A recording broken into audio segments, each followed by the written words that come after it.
علیہ وسلم صلی اللہ علیہ وسلم صلی اللہ علیہ وسلم، یہ پڑھ رہا اور ہمارے دو دوست آ گئے، کہتے ڈاکٹر صاحب ایک جملے میں بس بات بتائیں، بس ایک جملے میں، جو حضور نور تھے یا بشر؟ اللہ کا عجیب کرم، میں ایسے سوالوں کا جواب دیا نہیں کرتا۔ اللہ نے عجیب کرم کیا اس وقت میرے منہ سے ایک مصرع نکل گیا کہ جسم منور نور مجسم صلی اللہ علیہ وسلم، جسم منور نور مجسم صلی اللہ علیہ۔ یا تمہیں کیا تکلیف ہے اگر تمہیں جسم منور مان لو کہ بشر تو ہیں لیکن بشر منور ہیں، اور نور ہے لیکن نور مجسم ہے،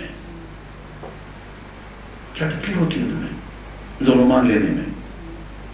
اور اللہ نے پھر ایسا کرم کیا اس وقت کہ اسی پر بیٹھے بیٹھے میں 40 اشعار مجھ پہ وارد ہو گئے نعتیہ، اور میں بیٹھے بیٹھے بھی ایک نعت لکھی، وہ میری اس کتاب پہ چھپی ہوئی ہے، قرآن آسان، جو میں نے دوستوں کو یہاں دیا۔ اب سوال یہ کہ یہ کرنے کا سوال ہے یار، کیا اگر حضور بشر ہے تو ان کی بات ماننا چھوڑ دو گے؟ اگر نور ہے تو کیا زیادہ مان لو گے؟ کیا یہ تمہارا محکمہ ہے؟ تم نے کوئی فیتہ لگایا ہوا ہے حضور کی نورانیت کو ناپنے کا اور بشریت کو ناپنے کا اور علم غیب کو ناپنے کا اور ان کے حاضر و ناظر ہوں؟ کتنے بےہودہ سوالات ہیں یار۔ کسی صحابی نے یہ سوال پوچھا ہو مجھ سے؟ کسی کو جرأت ہوئی کہ اس موضوع پہ اس زمانے میں گفتگو کرتا؟ ایک جواب تو دے سکتے ہو نا، میاں دیکھو یہ جو ہے نا، رضیت لکم الاسلام دینا، میں نے اسلام کو تمہارے لیے پسند کر لیا، اس اسلام کو میں نے پسند کر لیا ہے جس کو اللہ نے پسند کیا ہے، اس گھڑی کے اسلام کو جس میں کوئی یہ سارا نفر نہیں ہے، کوئی اختلاف نہیں ہے۔ اور دیکھو تم جو سوالات تمہارے ذہن میں ہوں، میں فی الحال بیٹھا ہوا ہوں مشغول اس اسلام کو پڑھنے کے لیے۔ اس اسلام میں تو سوائے قرآن و سنت کے کچھ ہے نہیں، یا قرآن مجید ہے یا حضور کی سیرت طیبہ ہے، اس میں تو واقعہ کربلا نہیں ہے، اس میں تو جنگ جمل جنگ صفین نہیں ہے، اس میں تو بات کے فقہی اختلافات نہیں ہیں۔ یار پہلے مجھے یہ پڑھ لینے تو پڑھ چکوں، وقت بچ گیا تو پھر تمہارے مسائل پہ بھی غور کر لیں گے۔ یہ جواب ایک دیا جا سکتا ہے، اور میں نے اپنے بچوں کو یہی جواب سکھایا ہے۔ اور تو مجھ سے پوچھتے ہیں کہ ابو اب ہیں کیا؟ کبھی آپ دیوبندیوں جیسی باتیں کرتے ہیں، کبھی آپ بریلویوں جیسی باتیں کرتے ہیں،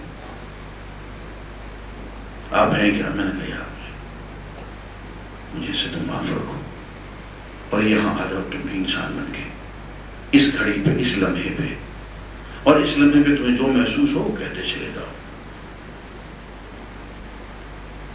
اور کسی قید و بند میں نہ آؤ، یہ دیوبندی ہے، یہ بریلوی ہے، یہ فلاں ہے، ان سے بالکل بلند ہو جاؤ۔ اور میں آپ سے ایک بات واضح طور پہ کہتا ہوں کہ ایک محقق، ایک محدث اور ایک دردمند انسان وہ ہر فرقے سے بلند ہوتا ہے، اور ہر فرقے کے لوگ اس کو اپناتے ہیں، وہ کسی فرقے کو نہیں اپناتا۔ شاہ ولی اللہ دہلوی رحمۃ اللہ علیہ، ہر فرقے کے لوگ کہتے ہیں بھی ہمارا آدمی۔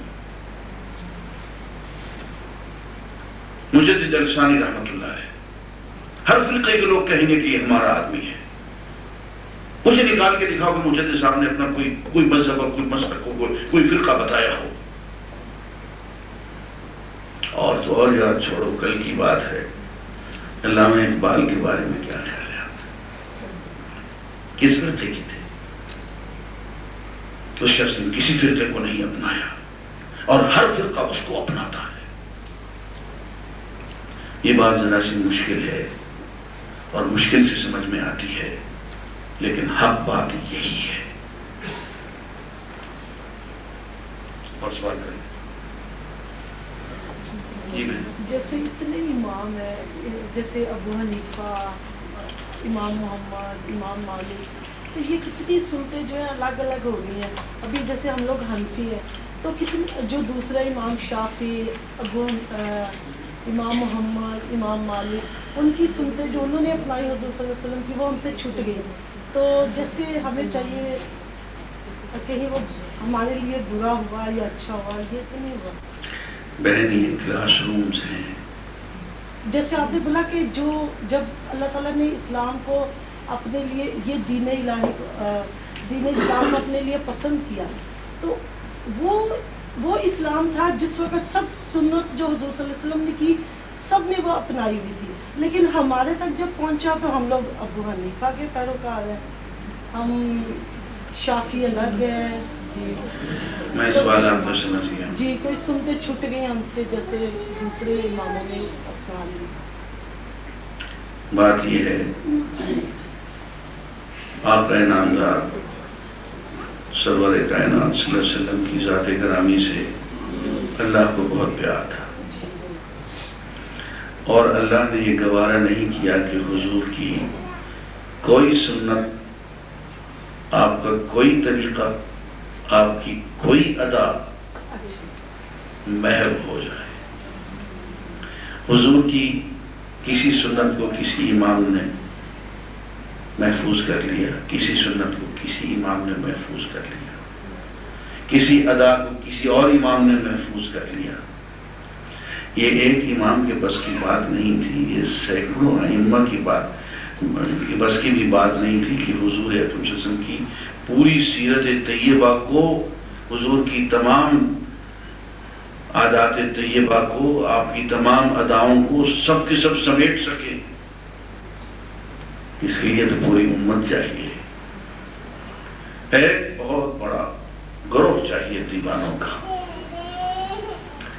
اس لیے آپ اس چکر میں نہ پڑیں کہ اگر ہم نے امام ابو حنیفہ رحمۃ اللہ علیہ کا اگر ہم نے ان کی تقلید کر لی ہے تو ہم سے اور سنتیں چھوٹ گئی. دیکھیے ایسا نہیں ہے. ایک مزے کی بات میں آپ کو سناتا ہوں. امام ابو حنیفہ رحمہ اللہ کے نزدیک میں ایک تو انہوں نے یہ بتایا کہ بھی نماز آپ یوں پڑھا کریں، اور ساتھ انہوں نے یہ کہا کہ دیکھو زندگی میں ایک مرتبہ یوں نماز پڑھ لینا بھی واجب ہے. یہ قول ابو حنیفہ سنا رہا ہوں، سن لیں، بات سن لیں پوری. اس لیے کہ امام شافعی اگر ایک طریقے سے نماز ہمیں بتا رہے ہیں، یا امام مالک ایک طریقے سے بتا رہے ہیں، یا امام احمد بن حنبل ایک طریقے سے بتا رہے ہیں، تو اپنے جی سے گھر کے نہیں بتا رہے ہیں. بات اب سن لیں پوری. جھگڑا اس بات کا نہیں ہے کہ شافعی جو نماز پڑھ رہے ہیں وہ غلط طریقے سے پڑھ رہے ہیں، وہ خلاف سنت پڑھ رہے ہیں، اور ابو حنیفہ جو پڑھ رہے ہیں وہ سنت کے مطابق پڑھ رہے ہیں، یا امام مالک جو پڑھ رہے ہیں وہ سنت کے خلاف پڑھ رہے ہیں، اور احمد بن حنبل جو ہیں وہ سنت کے مطابق پڑھ رہے ہیں. یہ جھگڑا نہیں ہے. ہم بھی نہیں یہ سمجھتے. بیٹے بات سن تو لیں. ایک تو خواتین جھگڑتی بہت ہیں. نہیں، میں نے کہا یہ ہم نہیں سمجھتے، ہم کہتے ہیں شاید چھوٹ گئی کوئی. بات سنیں تو اصل معاملہ کیا ہے. دیکھیے ہمارے ہاں ایک بہت بڑی بحث ہے ناسخ اور منسوخ کی. یہ بہت علمی بحث ہے، مجھے یہاں کرنی نہیں چاہیے، میں صرف چند اشارے آپ کو بیان کروں. ساری تحقیق اس بات پہ ہوتی ہے کہ حضور اکرم، یہ تو سب معلوم ہے کہ حضور اکرم صلی اللہ علیہ وسلم نے نماز یوں بھی ہاتھ باندھ کے پڑھی، یوں بھی پڑھی، یوں بھی پڑھی، ہاتھ چھوڑ کے بھی پڑھی. یہ سب کو معلوم. امام مالک کے ہاتھ چھوڑ کے نماز پڑھی جاتی.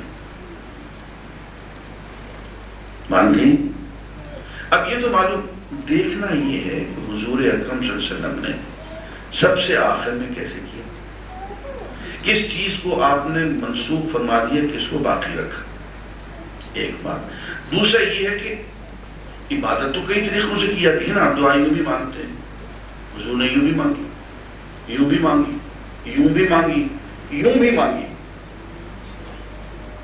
اب دیکھنا یہ ہوگا کہ حضور نے مختلف طریقوں سے، مختلف موقعوں پہ، مختلف جذبات میں، مختلف لیکن آپ کا سب سے زیادہ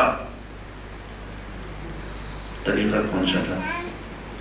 اب اس طریقے کو جو آپ نے زیادہ سے زیادہ اپنایا ہے اس کو افضلیت ہوگی کہ یہ طریقہ اس کے مقابلے میں زیادہ بہتر ہے، افضل ہے، اور بس اس سے زیادہ جھگڑا کوئی نہیں ہے۔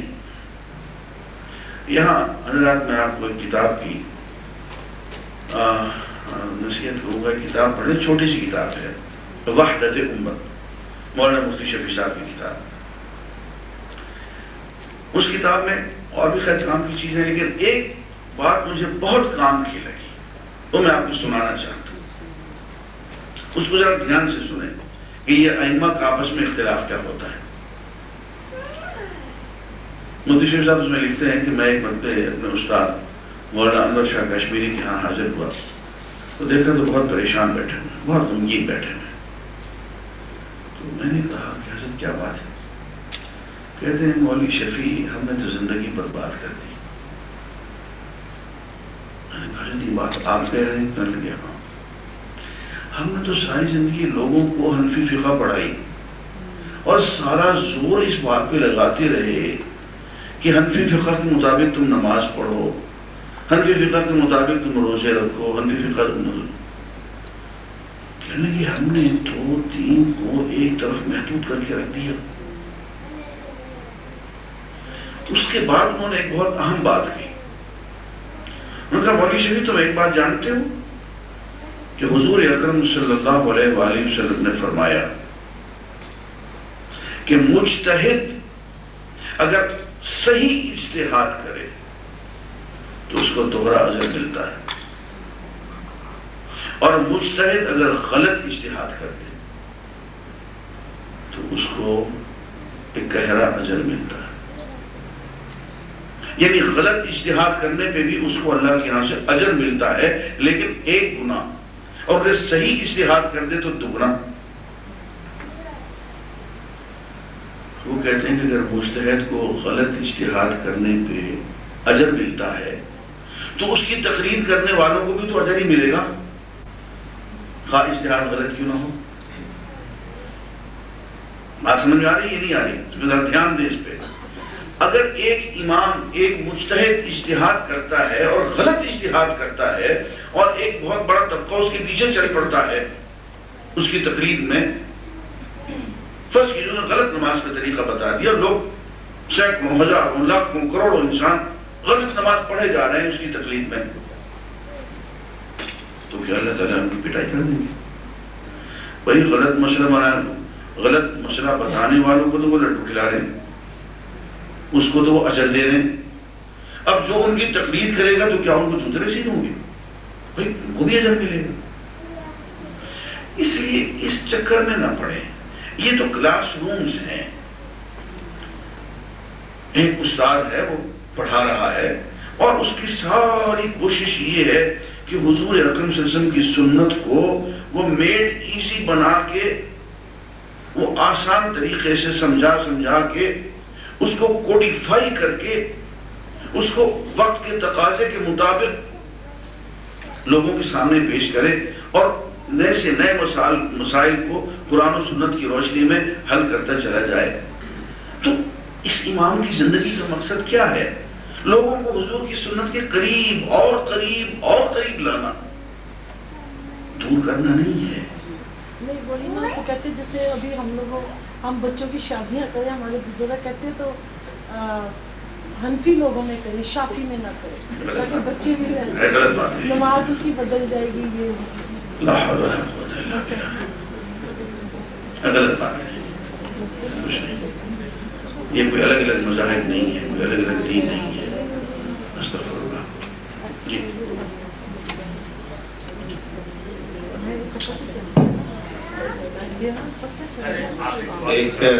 اگر دیکھیں 11 بج گئے اور چھوٹا سا کر لیجیے، بہت چھوٹا سا کسی نے پوچھا تھا کہ جس شخص نے ہانگ کانگ سے پاکستان نکاح کیا ٹیلی فون کے اوپر، وہ اسلام میں اس کی اجازت ہے یا یہ غلط ہے؟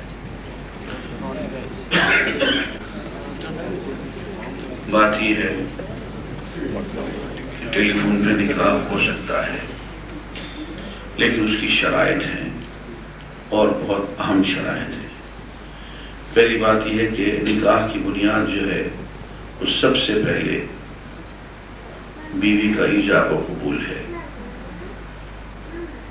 جی سب سے پہلے، میاں سے بھی پہلے، اس کے بعد کسی کا درمیان میں آنا اور نکاح پڑھانا ہے، اور تیسرے میں میاں کا ایجاب و قبول ہے، اور چوتھے درجے پہ گواہ کا گواہی دینا ہے۔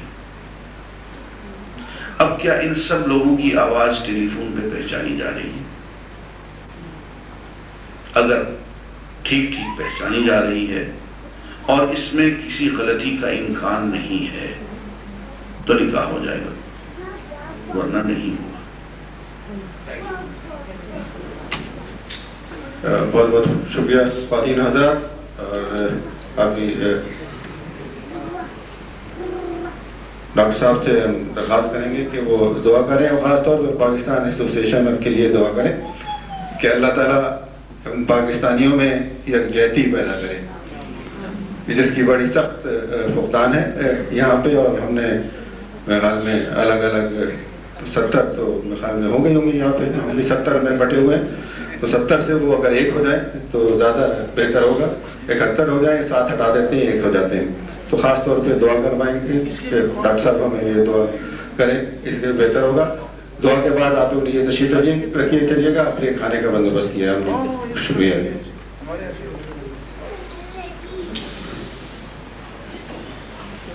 اللہم صلی علی سیدنا محمد وعلی آل سیدنا محمد مبارک وسلم۔ اے اللہ اپنی محبت و معرفت عطا فرما، اپنا ذکر و فکر نصیب فرما۔ اے اللہ اپنا کلام پاک پڑھنے کی، سمجھنے کی، اس پہ عمل کرنے کی اور اس کی تبلیغ کی توفیق نصیب فرما۔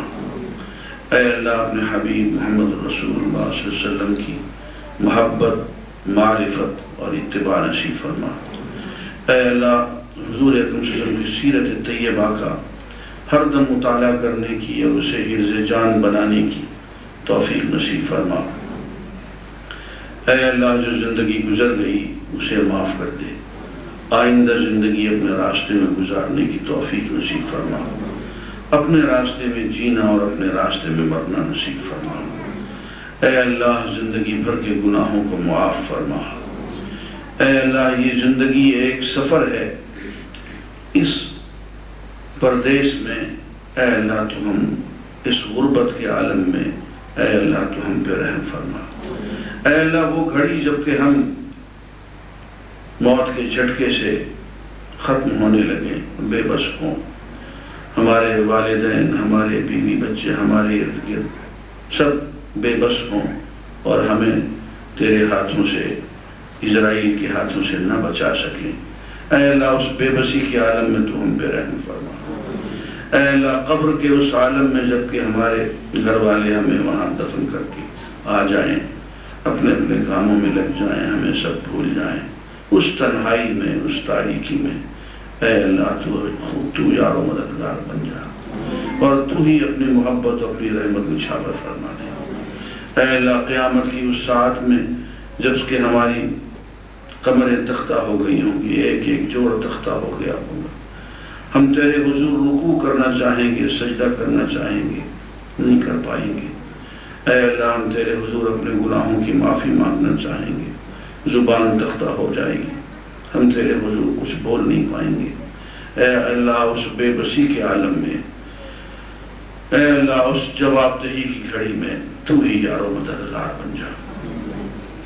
فاطر السماوات والارض انت ولینا فی الدنیا والآخرہ توفنا مسلمین والحقنا بالصالحین۔ اے اللہ تو عفو و کرم کا سراپا ہے، تو معاف کرنے کے عمل کو پسند فرماتا ہے۔ اے اللہ تو خود معاف کرنے کا حکم دیتا ہے، تو کہتا ہے فاعفوا واصفحوا الا تحبون ان یغفر اللہ لکم۔ اے اللہ جب تو خود معاف کرنے کا حکم دیتا ہے تو ہمیں بھی معاف کر دے، ہماری زندگی بھر کے گناہوں کو معاف کر دے، صغیرہ کبیرہ جان کے کیے ہوئے، انجانے میں کیے ہوئے۔ سب گناہوں کو معاف کر دے۔ اے اللہ ہم صرف یہ جانتے ہیں کہ تو معاف کرنے والا ہے، تو رحمت کرنے والا ہے، تو گناہوں پہ پردہ دینے والا ہے۔ اگر ہمارا یہ عقیدہ نہ ہوتا تو ہماری مجال نہیں تھی کہ ہم گناہ کرتے۔ اے اللہ اسی برتے پہ، اسی غرے پہ ہم سے نافرمانیاں ہوتی چلی نہیں کہ آخر تو معاف کر ہی دے گا۔ اے اللہ اگر یہ بات درست ہے تو معاف کر دے، اور ہمیں آئندہ زندگی میں اپنی اطاعت، اپنی فرما برداری، اپنی محبت کا راستہ، اپنے حبیب صلی اللہ علیہ وسلم کی اتباع اور محبت کا راستہ دکھا دے، اس پہ چلا دے۔ اے اللہ تو خود فرماتا ہے وَأَمَّا السَّائِلَ فَلَا تَنْهَرْ، کہ جب کوئی سائل آ جائے تو جھڑکی نہ دیا کرو۔ اے اللہ آج ہم بھی تیرے سامنے سائل بن کے، بھکاری بن کے مانگ رہے ہیں، آج تو بھی ہمیں جھڑکی نہ دے، آج تو بھی ہمیں دھکا نہ دے۔ اے اللہ تو ہماری دعاؤں کو قبول فرما لے۔ ربنا تقبل منا انک انت السمیع العلیم۔ اے اللہ ہم تیری اور صرف تیری عبادت کرتے ہیں، تجھ سے اور صرف تجھی سے مدد مانگتے ہیں، صرف تیرے آگے ہاتھ پھیلاتے ہیں۔ اے اللہ تو ہماری تمام حاجتیں مرادیں پوری فرما دے، ہماری تمام تکلیفیں، دکھ، درد، پریشانیاں، غم، بیماریاں، قرضے سب دور فرما دے۔ ربنا تقبل منا انک انت السمیع العلیم وتب علینا انک انت التواب الرحیم وصلی اللہ علی حبیبہ محمد وعلی آلہ واصحابہ اجمعین آمین برحمتک یا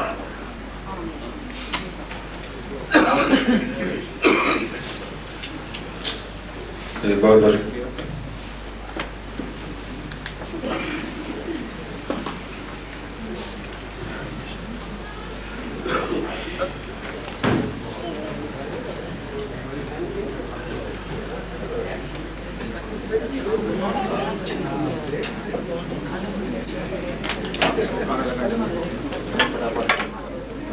اندر ایسا کریں